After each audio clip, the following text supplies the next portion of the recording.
Hey everyone!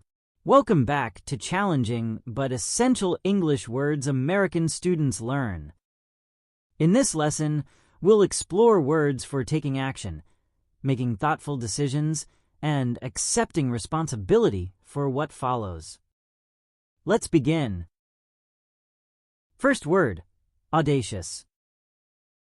Have you ever met someone who takes bold risks?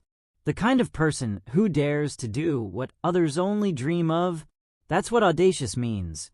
Showing boldness, courage, or a willingness to take daring steps, even when it's risky.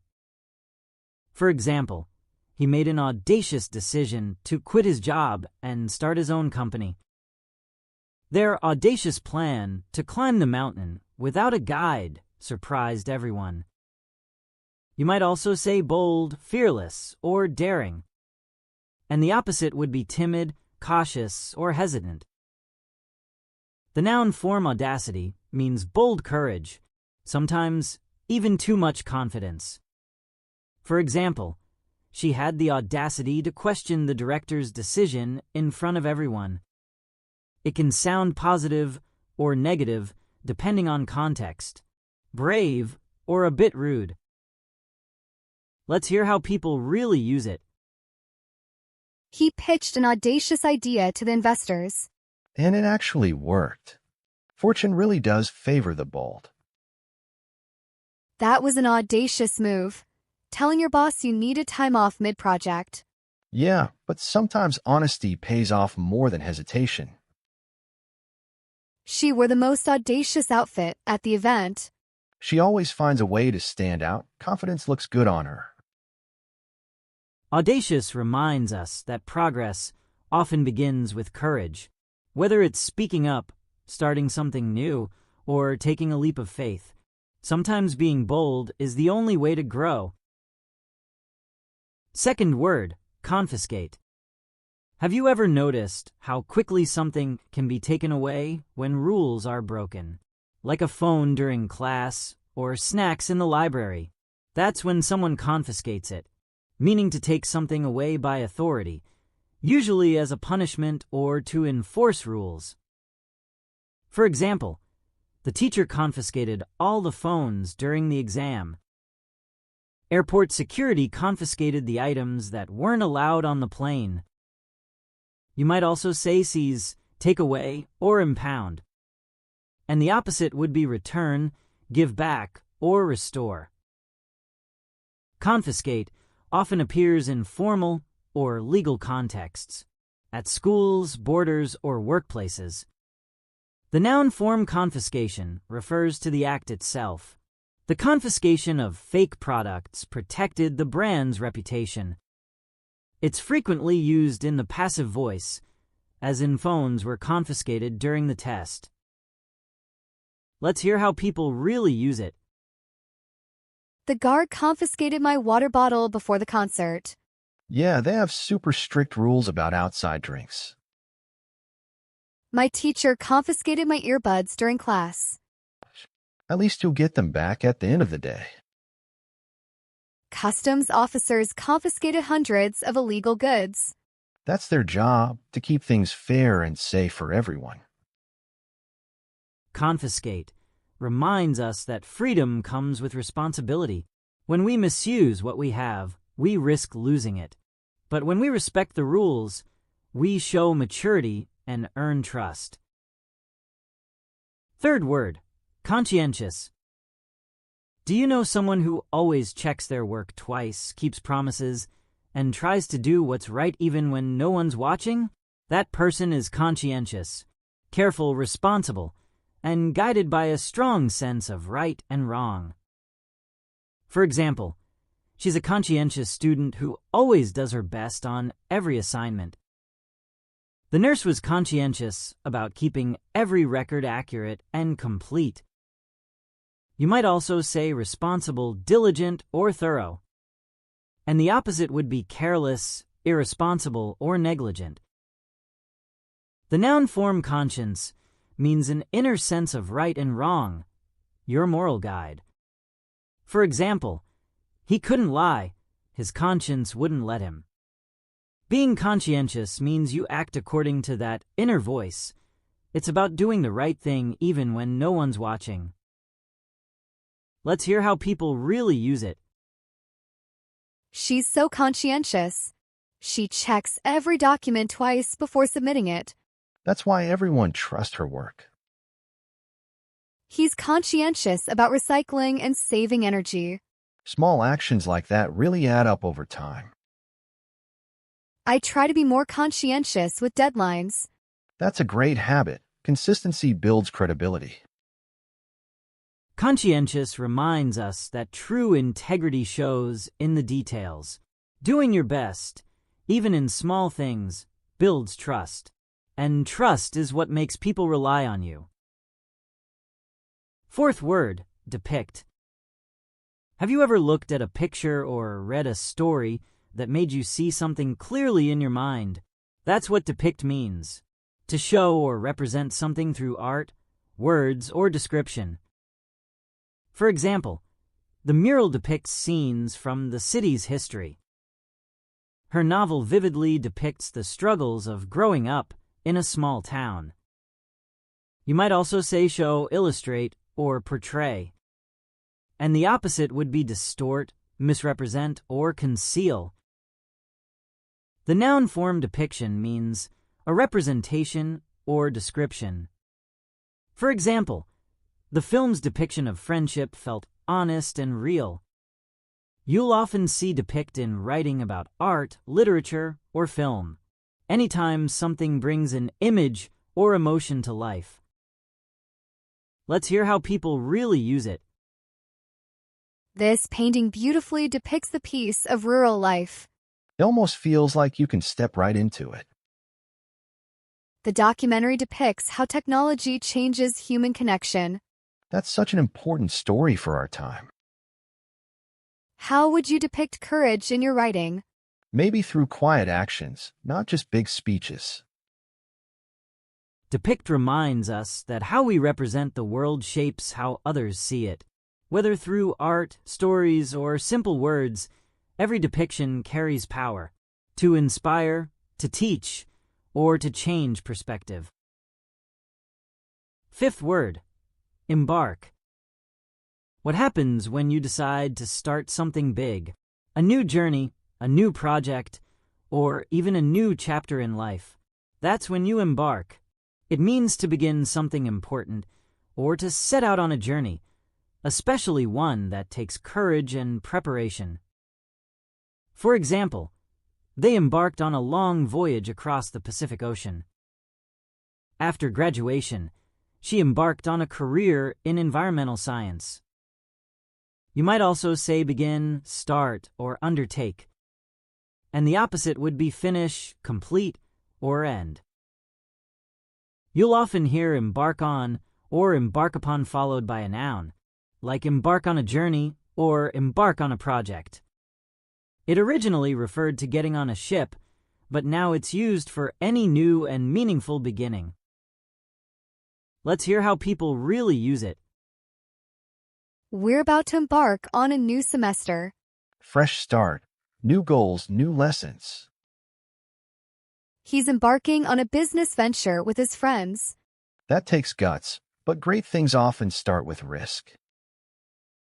I'm nervous about embarking on life in a new city. That's normal. Every big step begins with uncertainty.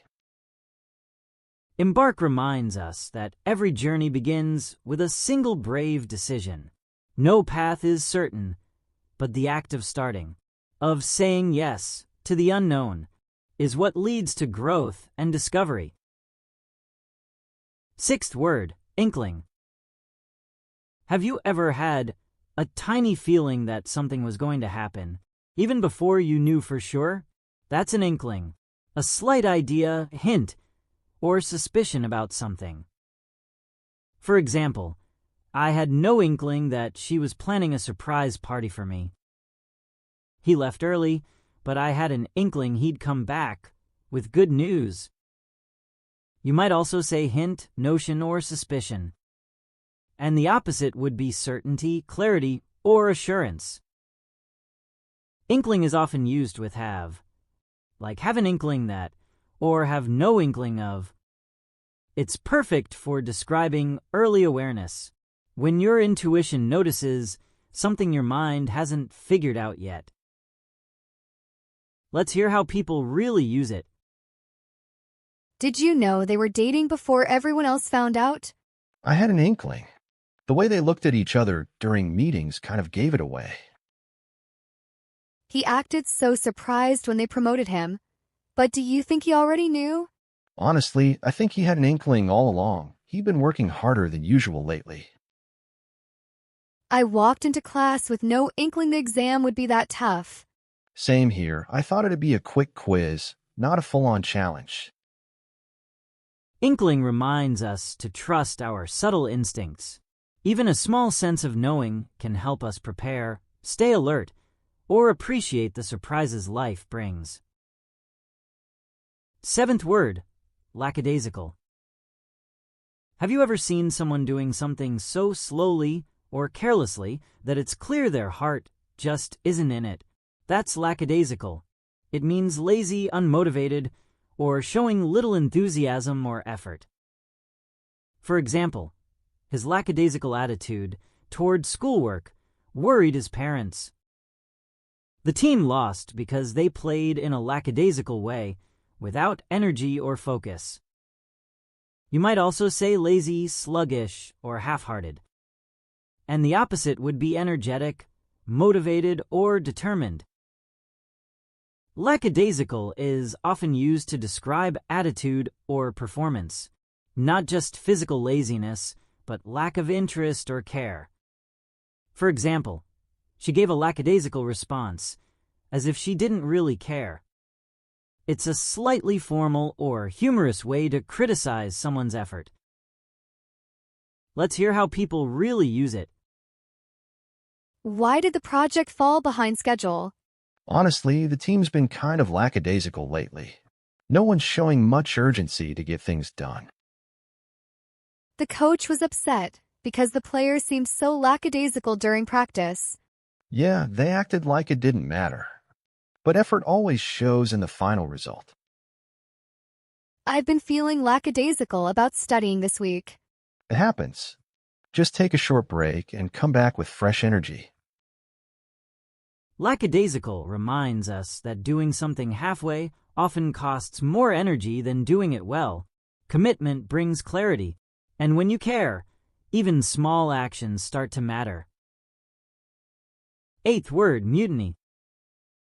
Have you ever heard of a group refusing to follow orders, like sailors turning against their captain or employees rebelling against a boss?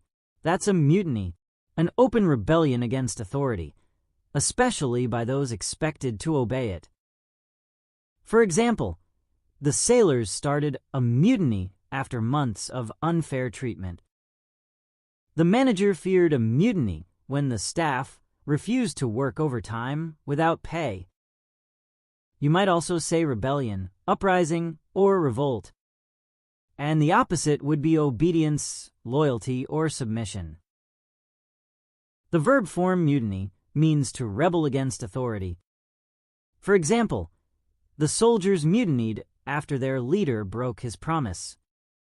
It's often used in historical or organizational contexts, anytime people rise up against unfair control.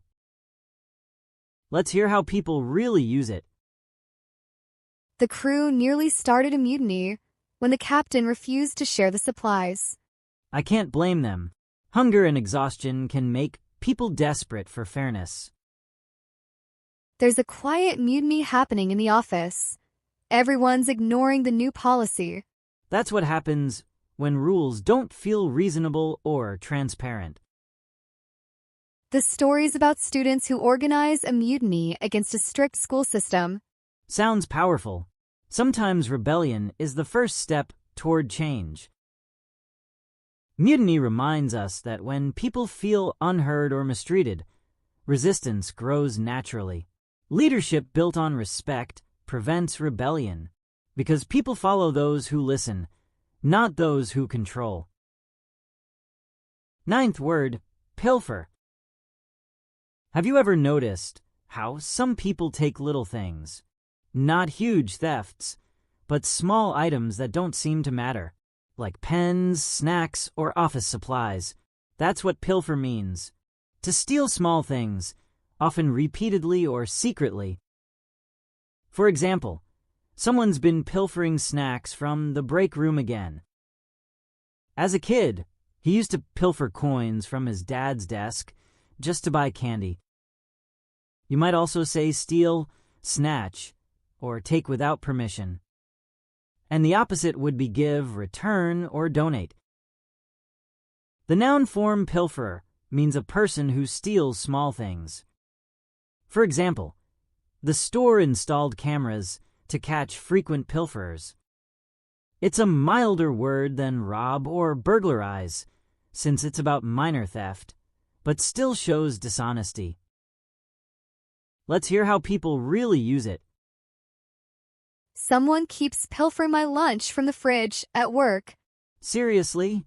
That's the worst. Stealing food should count as a major crime.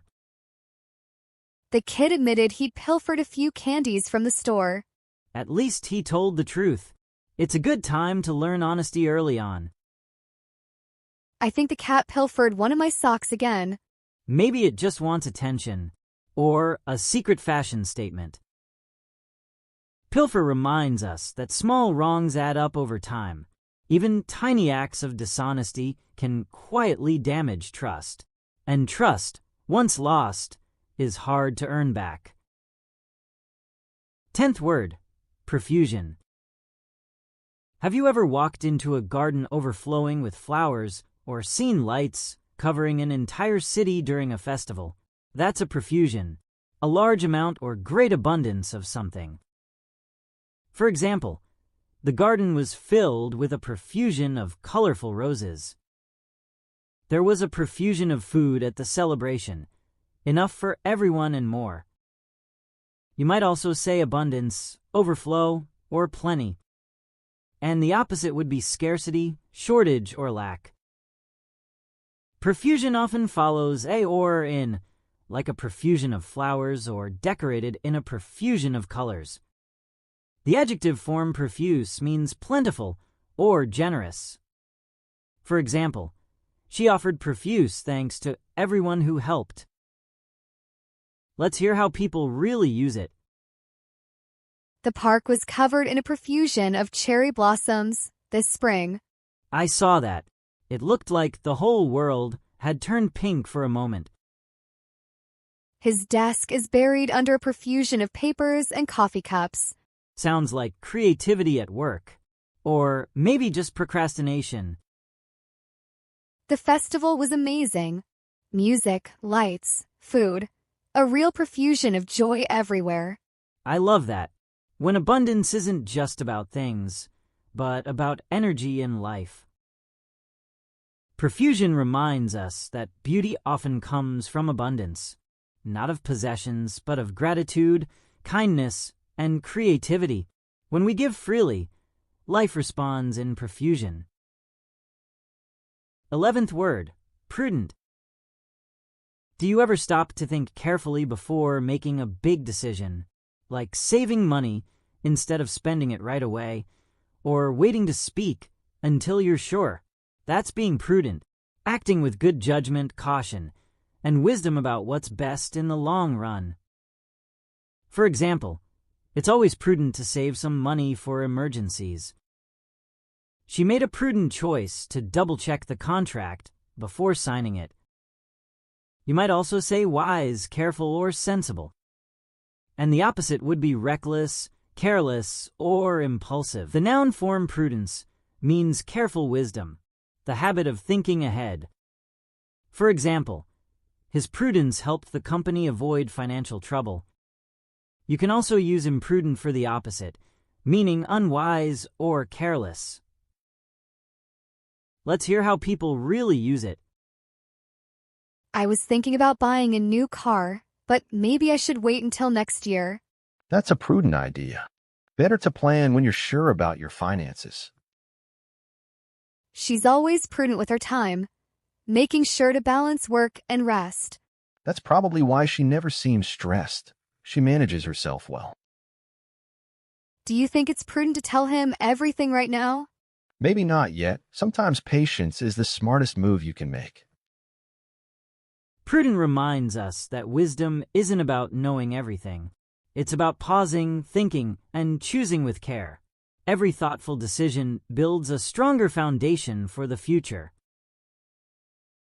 12th word, rankle. Have you ever had something someone said keep bothering you? Even days later, when you thought you'd moved on. That feeling is when something rankles. It means to cause lasting anger, irritation, or resentment. For example, his unfair criticism still rankles me whenever I think about it. It rankled her that her hard work went unnoticed. You might also say irritate, annoy, or bother deeply. And the opposite would be soothe, comfort, or please. Rankle often describes emotional irritation that lingers, not just a quick annoyance. It's often used with still or continue to, as in it still rankles him years later. It's a vivid word for when small wounds don't quite heal. Let's hear how people really use it. I apologized, but it clearly still rankles him that I forgot his birthday. Yeah, sometimes it's not about the date. It's about feeling forgotten. The comment she made during the meeting really rankled me. I get that. Tone can hurt more than words sometimes. It rankles people when their ideas get ignored, even if it's unintentional. True. Everyone just wants to feel heard and respected. Rankle reminds us that unspoken hurts can grow quietly over time. The best cure for resentment isn't silence. It's honest conversation and empathy. 13th word, rebuke. Have you ever been firmly told that you were wrong, not yelled at, but corrected in a way that made you stop and think? That's a rebuke, a sharp expression of disapproval or criticism, often meant to teach or correct. For example, the teacher gave a gentle rebuke to the students for arriving late. His careless comment earned him a strong rebuke from his manager. You might also say scold, criticize, or reprimand. And the opposite would be praise, compliment, or encourage. Rebuke can be used as both a noun and a verb. Noun. Her words were a quiet rebuke to his arrogance. Verb. He rebuked them for ignoring the rules. It often implies moral or respectful correction, not anger but accountability. Let's hear how people really use it. The coach rebuked the team for not giving their best effort during practice. It was tough to hear, but sometimes a firm reminder helps you grow. She rebuked her friend for spreading rumors, but she did it calmly and with care. That's real maturity, correcting someone without humiliating them. His speech was a rebuke to everyone who'd given up hope. I love that. Sometimes truth sounds sharp because it wakes us up.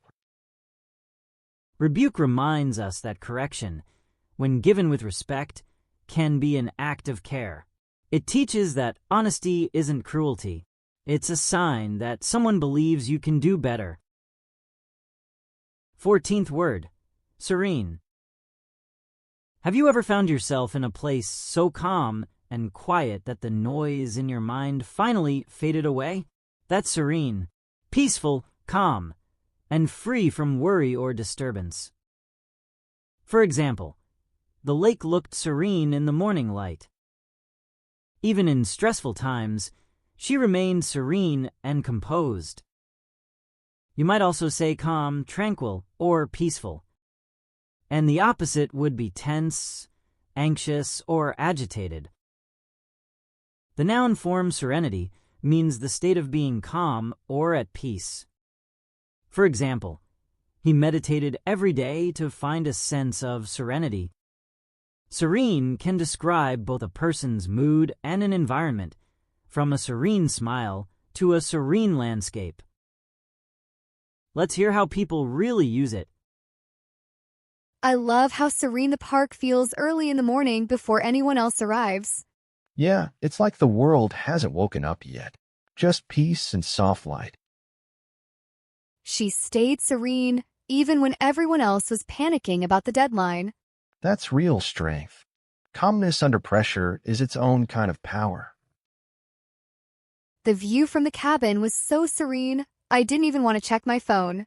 That's the best kind of rest. When silence feels richer than noise. Serene reminds us that calm isn't the absence of problems. It's the presence of balance. When we find serenity within, even chaos outside can't shake us. 15th word, slovenly. Have you ever seen someone whose desk, room, or even handwriting looked completely messy? Like they just didn't care about neatness? That's slovenly. It means untidy, careless, or messy in appearance, habits, or work.